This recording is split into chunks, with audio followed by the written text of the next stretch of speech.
Matt, would you like a crack at self-correcting? Yeah. On the one hand, I see how from his perspective he can say that that's self-correcting. I don't necessarily see it as self-correcting because the correction came from outside of the Orthodox view at the time.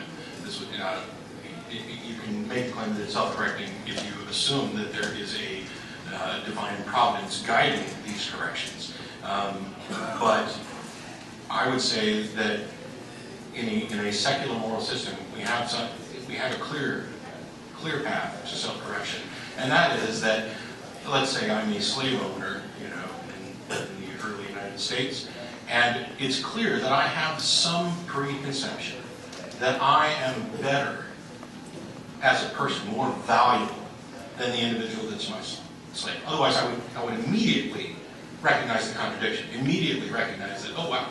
And it is this process by which the system evaluates the results that it produces to compare this value, I'm better, with my other values, which is, for example, I want to live in a world where well-being is considered, or now I have met an individual who would have ordinarily been a slave in my camp, and they have shown me a different aspect of their nature, such that now this is in question. It has to be self-correcting because it's all-encompassing. The mechanism is there, and the mechanism is reason and understanding. Not just reason, and it's reason and an empathetic position. The understanding that you are not the universe. And Father Niles pointed out a minute ago that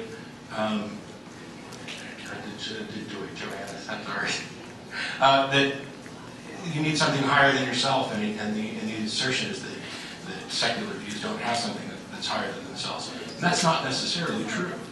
I am not the penultimate authority on what is moral. I am the ultimate arbiter of what I consider to be moral. I can have my mind changed based on evidence. That is a self-correcting mechanism. But the thing that is higher than me are the values that I and my society, and I don't want to make it sound like it's relative because it's not just the society. The things we value, and we start with simple things, life and generally very perfect, death, etc. So when we find values in conflict, the results are what lead us back to correct those values. Very good.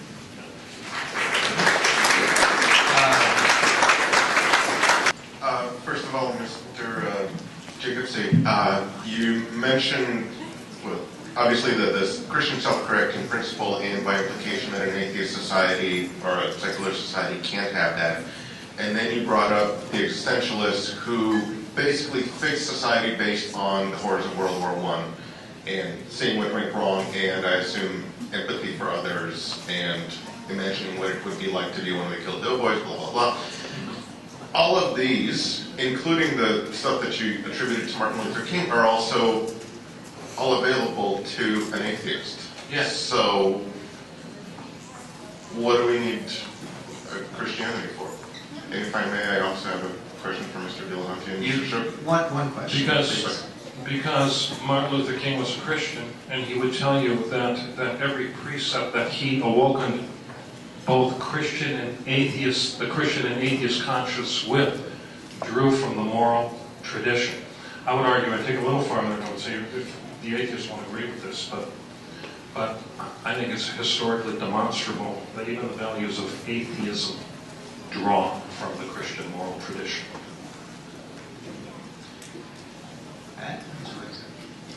We keep going. I addressed that earlier. All right, next question, please. Thank you. I'm a Muslim by religion, and I believe that we are spiritual beings having a human experience on this earth, and God has created us, and because God has created us, He has given us the purpose of life, how to live our life, and the morals. What are the morals to follow in this life? So those morals are eternal, whether someone was inexistent in 300 BC or will come 7 or thousands of years later after us. So So you're saying that the moral is the same 300 years ago and 1,000 years from now? Did you have a question for one of our debaters, please? So put your proposition in the form of a question. So what I'm trying to understand from Mr. Matt is that reason is there in religion, but it's only in the implementation part. For example, today's society is very different from 700 years ago. So implementation is where reason comes in. So how can you say that the reason is just limited to what you do today, and you can reason it today's ideas, but not look at what has happened in the past and what is to come in the future, and because the morals will change based on reasoning. Morals will change from person to person and society to society. Sure, I didn't say that we only consider reason now and we don't consider the past. What I'm saying is that, for example, slavery was always immoral. It's just that the people did not recognize it because they had a value that was in conflict with it. That's just the way it is. It was a discovery. It was a learned thing that, hey, we've been doing something wrong. It is necessarily wrong, is what I'm saying. Your position about a religion that teaches everything good from the get-go. Find that one. I'm following one. Okay. And as soon as you can actually demonstrate the truth of that permanent good, then I say that you've found Would you accept the Islam? moral truth. But it's the fact that you have to demonstrate it independent of a theistic faith. It is demonstrated by its effectiveness.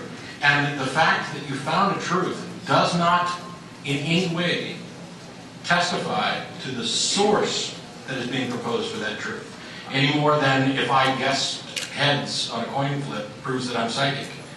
There's a difference between this exists and this is its cause, and there needs to be a causal link to find there. So while I would laud any religion that had a perfectly good set of morals, and I don't, no offense to you, but I don't think any of them exist. I don't think any secular moral system is, I don't even know that it's possible to get it all right. And Sam Harris relates the idea of well-being that we use for morals to health. We don't have a perfect understanding of what health is. That doesn't mean that we throw up our hands and say, well, we don't know whether drinking battery acid is better than drinking milk. We do. And the idea, for example, I liken morality to a strategy of a game. The physical reality that we inhabit, and I'm way over a minute. I liken morality to the strategy of a game, and the fact that we don't necessarily have a perfect strategy doesn't mean we don't have ideas about what's better than others. And it doesn't mean we throw up our hands and give up. So, I mean, if you want, you can email me and tell me about the perfectly good, moral views of Islam. I'll have that. Sure, it's president at atheist-community.org. Do you have a card outside of that? I didn't bring cards, but, and you can, I gave the addresses, I'll be around afterwards. Okay, thank you. Very good. Next question, please. All right, this question to the Father. You said earlier that reason can lead to morality, but still you said it's not completely that. You said that there's the extra thing, like you mentioned beauty and music that cannot be explained by reason. But how do music and beauty actually help you shaping your morality? And if they can't, can people be moral without this extra thing other than the reason? I'd say the way that works is that music, good music, whatever the higher things, if you will, the things that seek to penetrate more deeply into the nature of reality, make you more human. Okay, if you are reading literature over, say, watching pornography, okay, you're going to be a different person at the end of the week. Okay, if you read Dostoevsky again, or any good novel, you spend 10 hours a week doing that, versus 10 hours a week watching porn on your computer. Okay, at the end of the week, you're going to be a different person.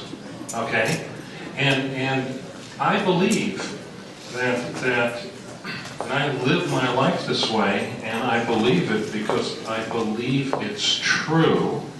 And as I said before, the fact I believe it does not make it true. Okay? It's true. That's why I believe it.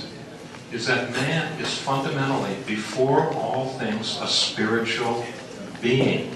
Okay? He's also a material being, but I repudiate. I just don't implicitly reject. I repudiate the claim he is nothing more than his molecules. I say that every man, whether you believe this or not, every man and woman alive, whether you believe this or not, has some spark of divinity in him. That spark is defined in my narrative text that shapes how I view things as the very breath of God. That we are both created out of the dust of the ground, like it says, but we also possess his breath in some ways. The narrative tells us man became a living soul.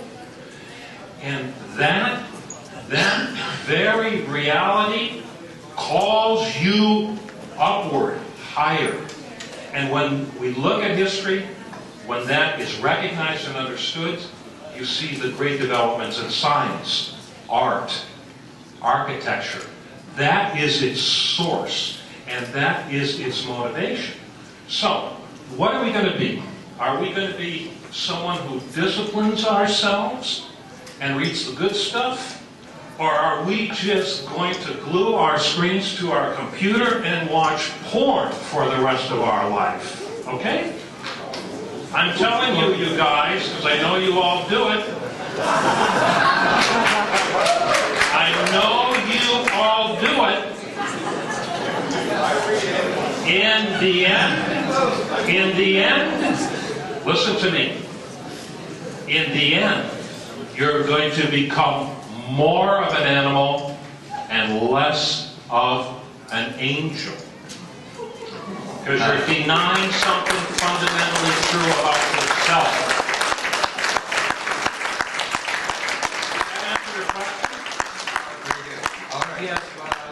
No, this is not a dialogue opportunity.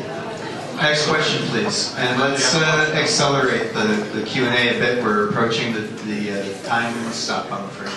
Michael Shermer wrote a book called The Science of Good and Evil. I'm not sure if you're familiar with it.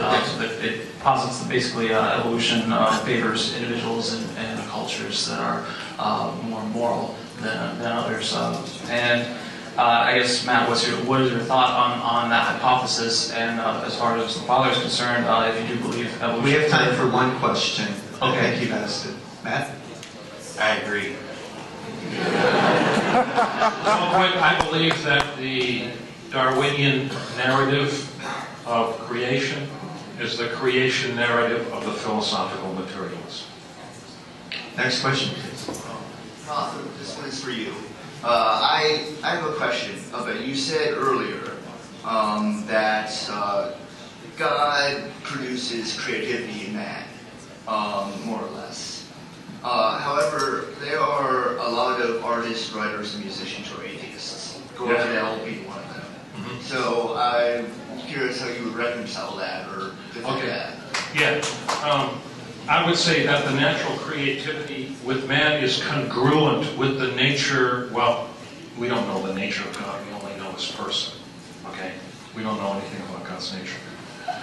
It's congruent with the person of God as he's revealed to us in both the sacred text and Muslim would agree with me on that, by the way. He would agree with me. In the sacred text of Christian scripture, but also through the work and witnesses of other people, okay? I think that creativity exists and is not dependent on one's belief in God.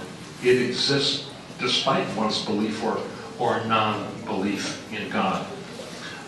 Some things are beyond the scope of logical demonstrability. In fact, much of life is. Much of life really is. Human creativity is a construct we all understand, but you can't stick it under a microscope. You only recognize it by its fruit, what it produces. And it's full of meaning, even if it says there is no meaning.